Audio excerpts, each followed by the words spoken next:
This is the Gemara regarding washing oneself after immersion in the mikveh. We're going to read it with Rashi's commentary, and I highlighted certain things here. I made it bold.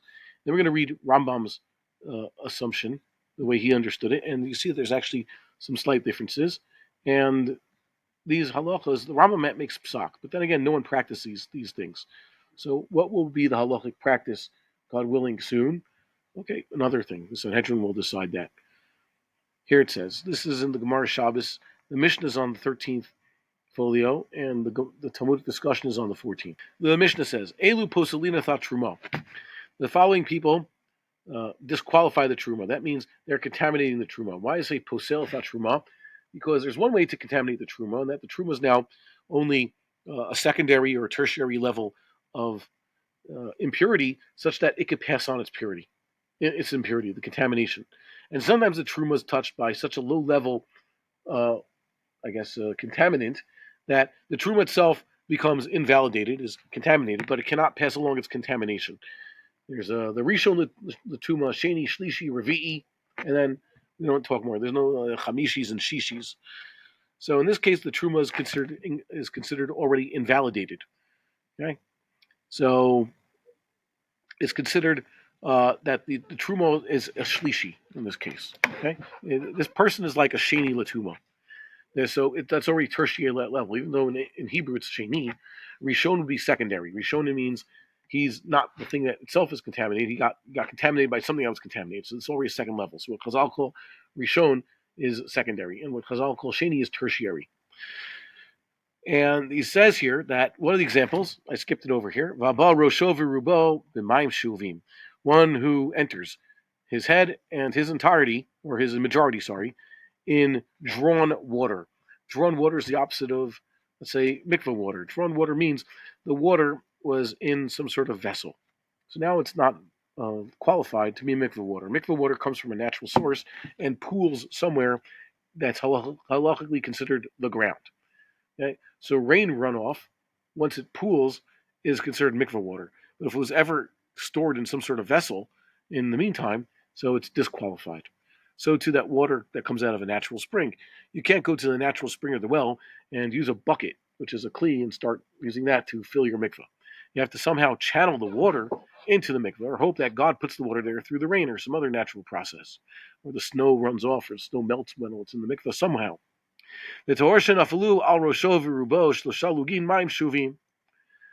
So the other case is a person who on whom fell shlosha lugin. How much is a log? A log is about 300 ml. The way we've been studying the kachim here, that's the most naked opinion. Rabbi Chaim Noah would say it's about 350 ml. So shlosha lugin is basically somewhere around a liter of water. And it's 300 ml, comes out to about a liter of water. It's not that much water.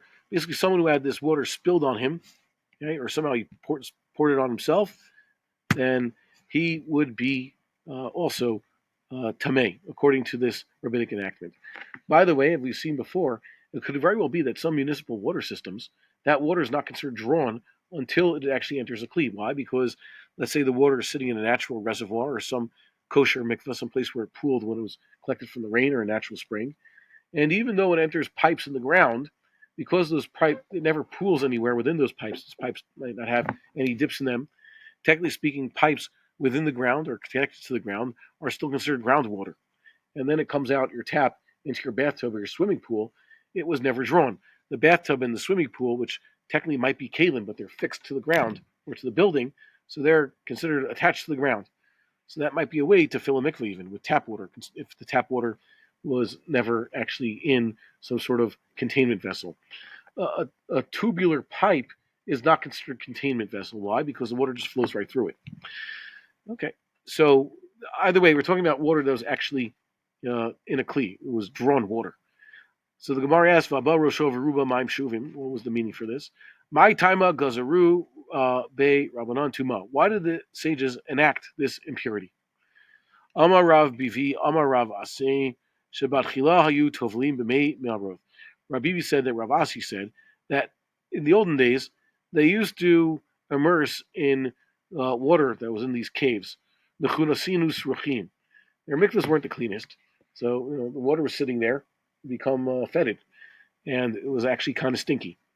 Thank God nowadays we have mikvahs and we have which have filters and chlorine, so it prevents it from happening. But you can imagine some of the older mikvahot that they have in the olden days.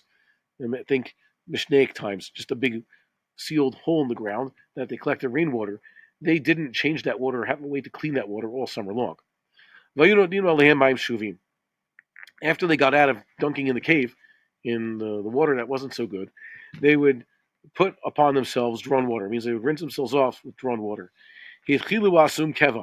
And they started, and eventually this became like a set thing. You dunk in the mikveh and then wash yourself off. Gazru alehem tuma. So they enacted, they decreed that anybody who did this is now contaminated, not deraisa, derabbanon. Here Rashi says wabah concerning the person who went into the water. Rashi says after he has immersed himself to remove his impurity, the mayim shuvim bobayom, and now he's cleaning himself with drawn water that very day. So the enactment is the way Rashi has it. Everybody points out that, and there is some logic to this because they were doing it right afterwards.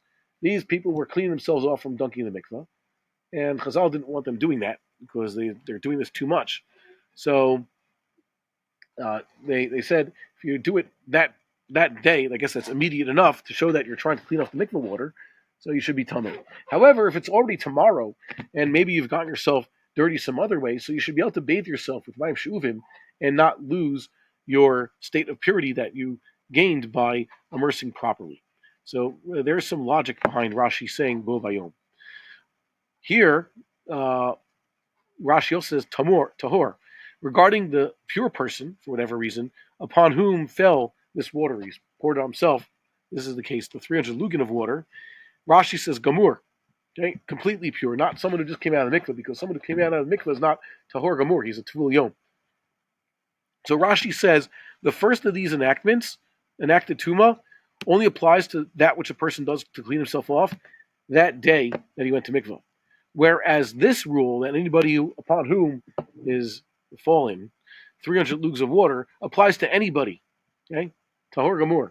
Doesn't say bo bayom. He could have gone to the mikveh and purified himself a while ago, but once he takes, I don't know how they used to shower in the olden days. They didn't shower. They didn't have showers like the way we do. They had bathhouses and things like that. But imagine if a person had to wash himself off for whatever reason. So I don't know.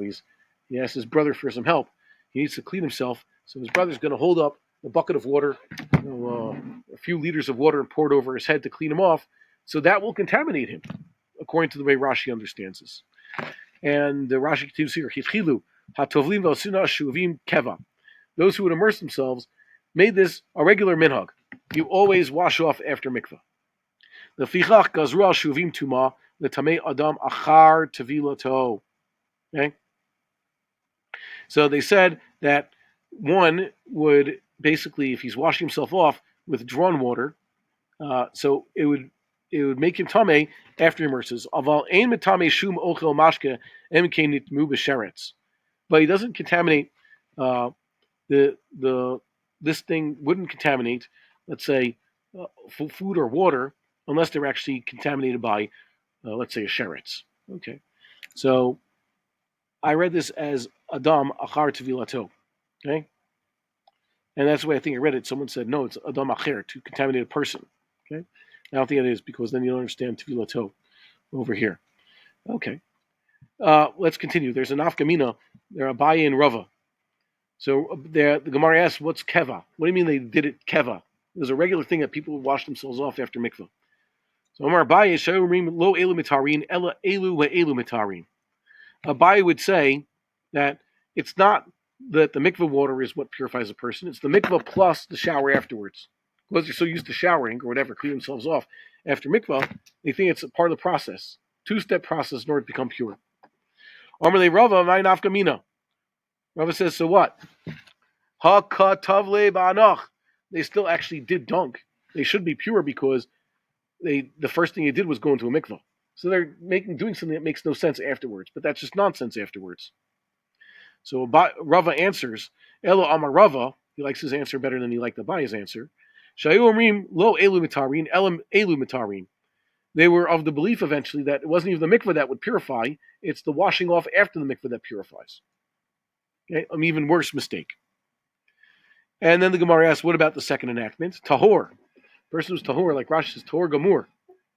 Shenaflu al roshov rubo shalugin maim shuvim. Sage said another person, perfectly tahor, and water fell on him, maim shuvim, a whole liter of water. Why is he now considered impure? My ta'ama, gazarube rabbanan tuma. I guess you could put the question mark over here, so I make this a statement. My ta'ama gazarube rabbanan tuma. You could say my ta'ama the way I had it. Gazrube Rabbanan Tumah de Eloha Lo Kameha. If they didn't make this enactment, people wouldn't keep the first enactment. Rashi explains. Elav de Gazer Afal Tahor. If they didn't make this enactment regarding someone who's completely Tahor. Lo Kame Gezerah Ba Char Tfilah. Okay? They wouldn't be able to, people wouldn't have kept the first Gezerah. That one who bathes after mikvah would be impure. Domri Maishna Hai Mehai. They would say, well, okay, the way they were washing off, apparently, the first case was they would go to a bathhouse, dunk in some cleaner body of water, bathe. People used to do that way. So they'd say, okay, so I'm not going to bathe. I'll just pour the water over my head. I'll do aver. Okay, I'll ask one of the kids to pour the water over my head and over my arm. I don't know. I really wonder who invented showering. The fact that we can have a shower head, such a great way to bathe oneself. It's more hygienic than, let's say, going into a bathtub, right? No, they did not. No, it would be really inconvenient to have to bathe by having someone stand over you with a bucket of warm water. Well, stand over yourself. Yeah, that's no. That's yeah, no. I don't know. Maybe you've done that before, but it's actually kind of inconvenient. Yeah, people used to go to bathhouses or do aver. Well, they didn't use what we would traditionally call soap, but they used materials that were basically, got you clean. Borite and nether and things like that. They have a similar chemical property, People have been cleaning things for a while. To launder things, you have to use this stuff. Okay. Yeah, the Greeks and Romans made bathing into a science, and also a cultural event. Okay. So that's Rashi's understanding of the sugya. Here's the way the Rambam has it. Remember, like we used to say, from Rashi, you can understand what the halacha should be. And from the Rambam, who gives you the halacha, you can understand how he understood the sugya. Two different approaches. So Rambam says, this is in Avos Atuma, the ninth parak. Haba Roshov Ruov Shuvim, one who comes, he enters most of his head and most of his body in Shuvim, which means a bathe. He entered some sort of bathtub. Oshan Aflua Roshov Al Rubo Shloshat Lugin Shuvim, or upon whom fell 3 logs of drawn water. So Rambam is saying it's the same case. Doesn't differentiate between them. However it happened, Harehu Kisheni Latuma Ad Sheitbol. He's now a sheni until he dunks again. Okay, he's a tertiary level of tuma. He's not the avatuma. He's as though he touched something that touched an avatuma. And because he's a sheni, if he touches the truma will be considered contaminated. If he touches the holy food, or just the food, now it's a shlishi. For chulin, it doesn't matter really. But for truma, that would ruin it, or cut him. Let's say he touches drinks, cup of water, cup of wine, oil. So now they're tameh. They're not just a shlishi. Okay? Here's the rule: a mashke that gets tameh, doesn't matter what level touched it. It's not like a rishon. Okay. Now they could pass on the contamination. The truma itself just got contaminated; it can't pass on the contamination. But the mashkin can, but they cannot contaminate vessels or implements. Hey, interesting enactment. It's good that people start learning these halachas because they're quite relevant. Like we said, how do we escape these things? I'm telling people to get ready for Korban Pesach, so I can tell them how to dunk in the mikveh. If they want their clothing to be pure, I can tell them dunk with your clothing on. Go to the stream or whatever. You go into the person mikveh. What? Yes, you can. You can dunk. Well, why not? No, it's not tight. Okay? Boxers are not tight enough that they won't prevent the water from getting in there. The Rambam assumes that you dunk in water Even wearing your clothes, you're not the water can get through. So What's called chatzitza, stuff that's stuck to you or tight. Tie a bag. Tie a bag around it, which is hard so that the water can't get in, so that your hand doesn't get wet. Okay? Or things, paint, a layer of paint, or super glue, which is great, Get some of that on your hands. Remember, there's only chatzitza d'oraisa for that which is people have a hakpada for, and it's on rove of the body. No, not. Okay? Well, clothes, yes. If the clothes were stuck to you, that'd be rove your body. And if you had a hakpada, so that'd be a chatzitza. Well, I don't know, like more like a frog suit. Frog suit, swimsuit is the thing I wear when I go to the pool. Frog suit is like the skin tight, thing to keep people warm in the water and dry. Well, that might be a chatzitza that doesn't let the water through.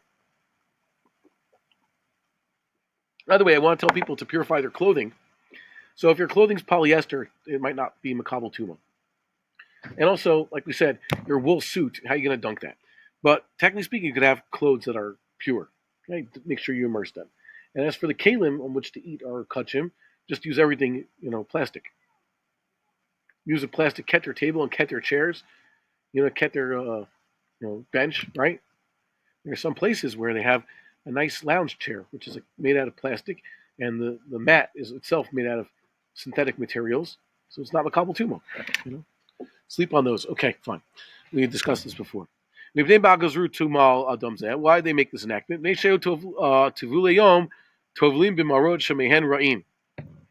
Tvuleyom, maybe the people already dunked, they used to go in caves where the waters were ichi. And then they'd wash themselves off with good water, okay, and for hygienic purposes.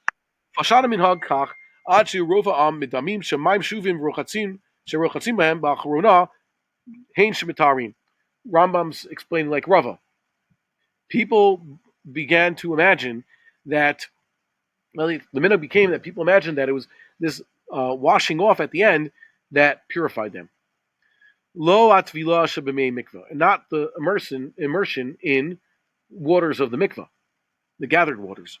Vayu tovlin bezilzul below chawana, and it eventually became that their initial immersion was done flippantly without intention. Therefore,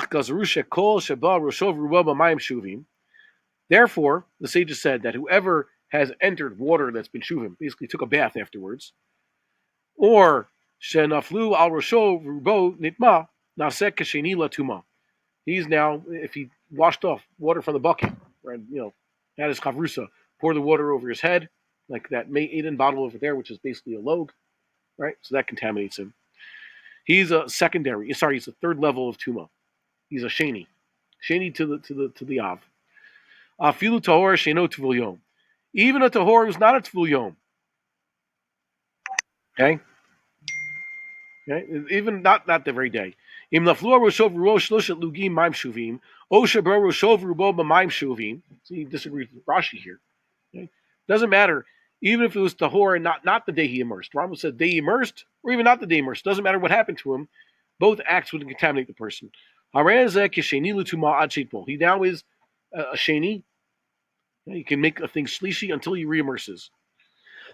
And once he does, taval, shemesh. Now, because he's done what the sages said, he doesn't have to wait for nightfall to become pure. If there's a derisa reason to go to mikvah, so he has to wait for nightfall to become pure. We got a few questions coming in, but there you go. That he doesn't have to do.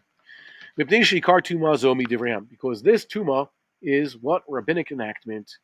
One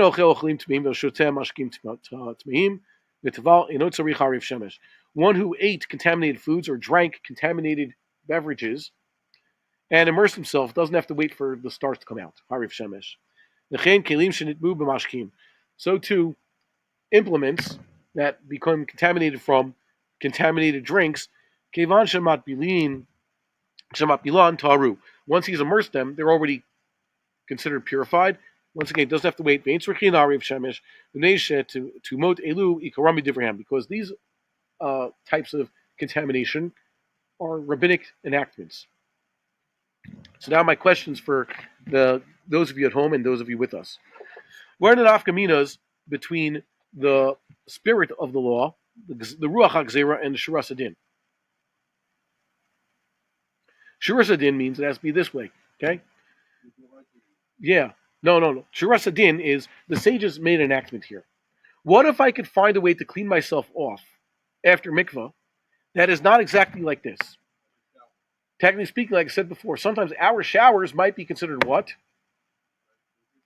Not Mayim Shuvim. They're not mikvah, they're not mayon, but they're not yet Mayim Shuvim. There might be a pump that pumps the water, but it's still never considered. The water's never entered a kli and considered drawn. Okay, sometimes they do, but sometimes they don't. There was a serious consideration back in the day in New York. We discussed before concerning the mikvahs. The way to fill the mikvah is just open the tap, because the water is pumped all the way from a reservoir in upstate New York, and at no point does the water enter a kli. It's always in pipes that are subterranean and not considered a miklunas, or there's no dips in them. The pipe is not a kli. Pipes for channeling water that are mechuber lekarka and have no way to keep the water in them. They just pour the water here and it just goes straight through. It never stops. So that's not a kli. Okay. Water hits your house. The water doesn't go up. That's the whole thing. Or even if they do, it's because it could go up because it's pressurized. Yeah. So the water tower might not be by Shuvim. Look at the water tower over here. It's a gigantic concrete structure built into the ground that collects maybe rainwater or mayon. And the water doesn't need to be pressurized to leave it. It's put on the tower. Okay, and it's not even a tower. It's on top of a mountain.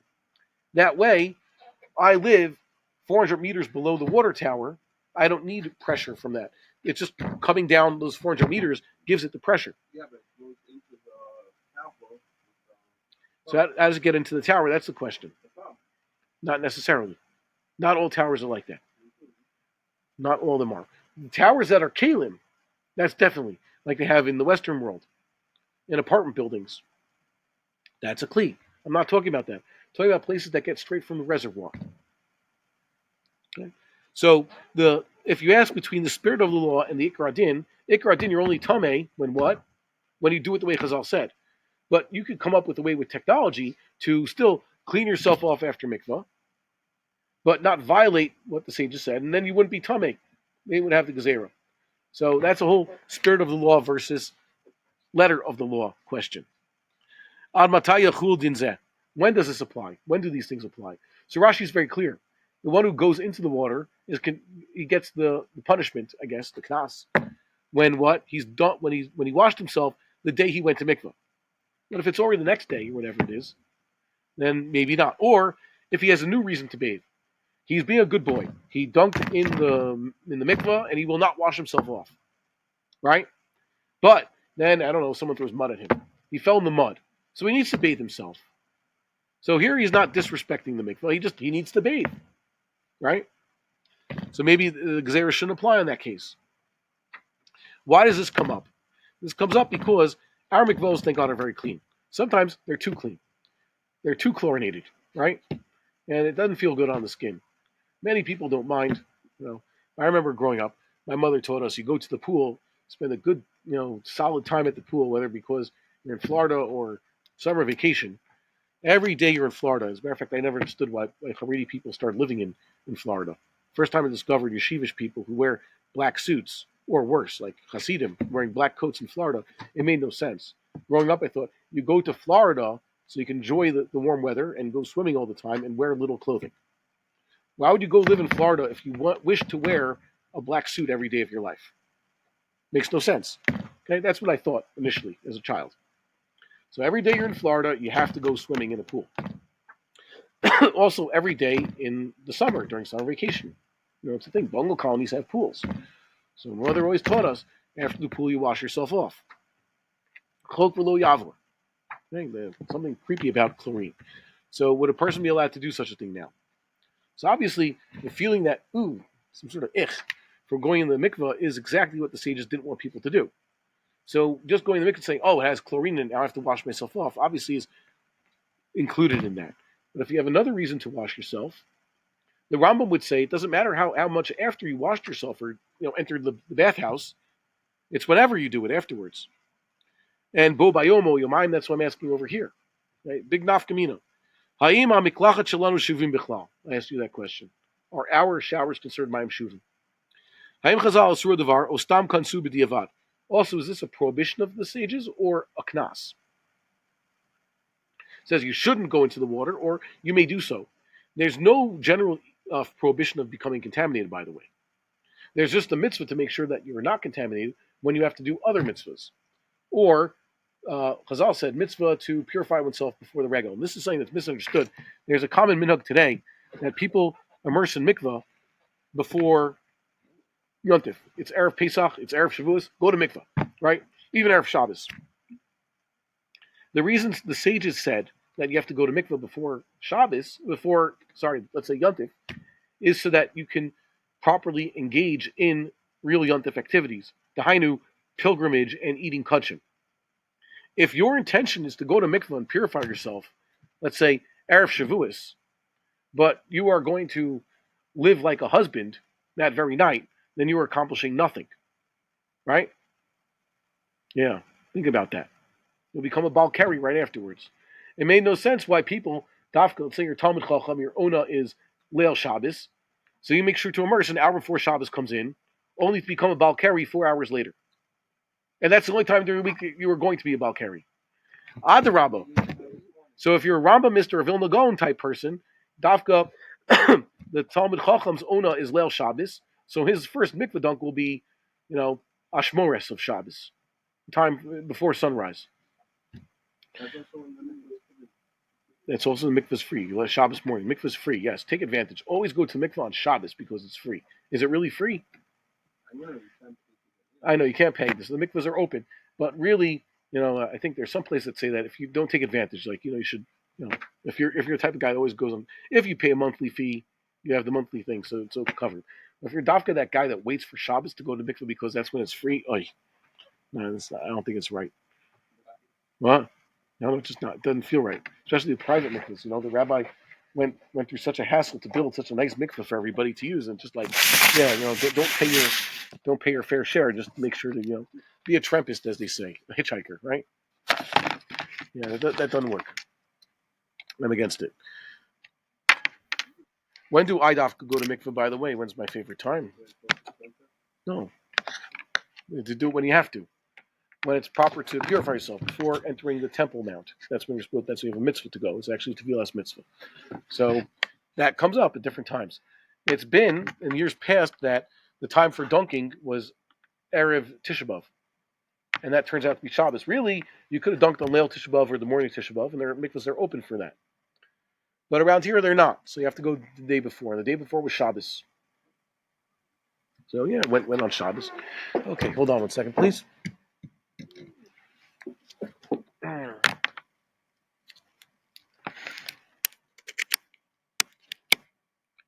Alternatively, you could just build one in your backyard. Yes, I know people did that. People built their own mikvahs, but upkeeping a mikvah and filling it and stuff is not as easy as it sounds. You think digging a pit in your backyard, so just fill it with water. That's not gonna work so well. There was a guy here, the ones who built their own private mikvahs here, basically realized they're open up to the public for a fee so that they can offset the costs of upkeeping it and constructing it. As a mikvah, there are a few people who have private mikvahs. Yeah. So, yeah, the rabbi did such a good job of building a private mikvah. He built 2 separate private mikvahs. He was using one. So popular, he made 3 more. Yeah, you've been to the Tomer Devorah mikvah. Really, you haven't? Where do you dunk? Once you dunk there, you'll never dunk anywhere else. Oh, in Jerusalem, okay, there are some fine ones. This is 5 fully private mikvahs for men. Okay, so yeah, there's a few miles to the thing. Well, that's what I used to do when I was younger. In America, you go to the beach. Okay? I've been to American mikvahs maybe twice, 3 times. Okay? In Israel, I've been to a lot more mikvahs, but in America, it's not. It's, by the way, it's because you might have a Doraisa mikvah for men. The men's mikvahs are built to very low standards. in Chutz La'aretz. Okay, in Israel they're built to higher standards. The rabbi said that he heard from Rabbi Yashiv. I have to check this myself. That they built this men's mikvah to the Orisa standards so that even women can dunk in them for their nida, just in case. Why? Well, there are no women ever set foot in the place. It's a men's mikvah entirely. But in case they need to use it for women, like in the olden days, so it'll be available for women. They'll lock it up and say women only, from 7 p.m. until midnight, you know, men from 3 a.m. until 4 p.m., whatever it might be. And that way it would be available for the women in case of emergency. Okay, fine. And it's only at certain very hours well before sundown, right? Okay. Well, no, women feel about that. So the question I ask about this is it a knas? Why I say is it a knas? Because is it prohibitory or is it just like an act that the sages made? Hayim kayam isur liot sheni latuma. Is there any prohibition of being a sheni latuma? Is it forbidden to be a sheni latuma? No. However, it's really inconvenient for a person who wants to keep the laws of Tuma and Tara. Being a sheni is okay. So don't touch the truma anymore. Okay? It means you can't do your agriculture. Because if you're a sheni latuma, you'll contaminate the truma that you're producing. Yes, it's tevel, and when you mafresh them, you'll make just the act of touching it when it's wet will make it tummy. So whatever is mafresh is already tummy. You can, but then the truma will not be edible. Well, you have to burn it, or the Kohen can burn it, use it as fuel, or give it to the animals, I guess. But he can't eat it. So here's what you have to do. When people want to do the mitzvah right, they would immerse. They would go to mikvah before, let's say, squeezing out the grapes and the olives, right? Because they didn't want to contaminate it. Yeah. So and then I asked, is there hashlachot for hilchos nida, and are there consequences for the laws of nida in this case? And we saw that there were Rishonim already who said that a woman should not wash herself off after mikvah, and the Vilna Gaon said that there is no reason for that based on this. That was last week, and that brings us to the conclusion this week. So any questions? Why do we bring this up for us? For us, this is a big nafkamina. One who wishes to go on the Temple Mount, can he wash himself off after going to the mikvah? He knows, unfortunately, that today they didn't build the base of mikdash. He only wants to attend the Temple Mount.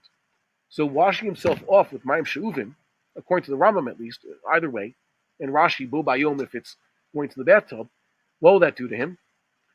It'll make him a sheni latuma. Can a sheni latuma enter the Temple Mount?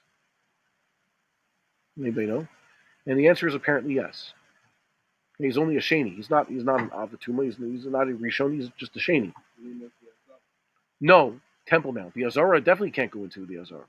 Okay, the Azara is much higher standards. The Temple Mount is only Machane Leviyah. That is, Levium who were shenis could be in Machane Leviyah. Even a mace could be in Machane Leviyah. Even though a mace is a different, ball game altogether. Okay, you're talking about a son shenis like from Balkari or Tumas Aguf or touching a sheretz and things like that. I'm not talking about Tumas mace. So there is technically no problem if a person wishes to wash himself off. Okay, I want to check this. This isn't discussed that much, but a person who went to the mikveh someplace, Doraisa mikveh, in order to enter the Temple Mount, and it was a really not nice mikveh. Okay, by our standards, not nice. Can he wash himself off somehow before going to the Temple Mount, or will that ruin the dunk? No, so apparently not, because he's not going to deal with food. He's not going to contaminate food. So he's just a sheni. Duragranan, so he could technically enter the Temple Mount. What I recommend for someone who really, let's say, is sensitive to mikveh water. It was disgusting mikveh water. It wasn't, the pump wasn't run to clean out the mikveh after Shabbos, let's say. So it's chlorinated and it's like soupy. So there's a way to clean himself off. He should shower with mayim that's not shuvim, and not do Rosho Verubo or Kulo or whatever it is, right? So Naflu Love, he should just first put his arm under the tap and wash off his arm. And then wash this part, like Aver, like a Yontif shower. Or I don't know, or some other method, okay? Or if he holds like Rashi, so dunk today and wait until it's not today to wash himself off. But then again, the reason he's washed himself because he doesn't like the feeling of it. But I don't know of another solution in that case. Yes, that's the Ramah. We saw that last week. And the Vilna Gaon says it's unnecessary. It's mixing apples and oranges. And that's not a prohibition. And two, her husband's like Chulin. Relations is Chulin. Okay? So this is only an enactment so the person doesn't touch Truma. Because he was quoting those who felt that it's not right. The spirit of the law is not right. The spirit of the law is, yeah, if you just think of the spirit of the law, a woman goes to mikvah and then wants to wash herself off, she might come to the conclusion that that's part of the process or that is the process. And really it's not. See? It's exactly as Rabbi and Rava were discussing. So the spirit of the law is there, but the Vilna Gaon that we saw last week, a woman can wash off after a mikvah for whatever reason. They're too chlorinated, irritating. There are reasons why women want to do that. That's certain. We have the Gra on whom to rely, but there's not a lot of, there's no Gra on this idea with going to the Temple Mount. The Vilna Gaon hasn't. There's very little about the Gra going to the Temple Mount. You know that? It's a real shame. No, why would he? Just he never did it. It wasn't part of his practice. We don't know what the Vilna Gaon did. Yeah, they have. The Vilna Gaon had no Talmidim in Eretz Yisrael who were sending him back shilos and asking him. Yeah, after he died. After he died. No, they made it to Eretz Yisrael after he died.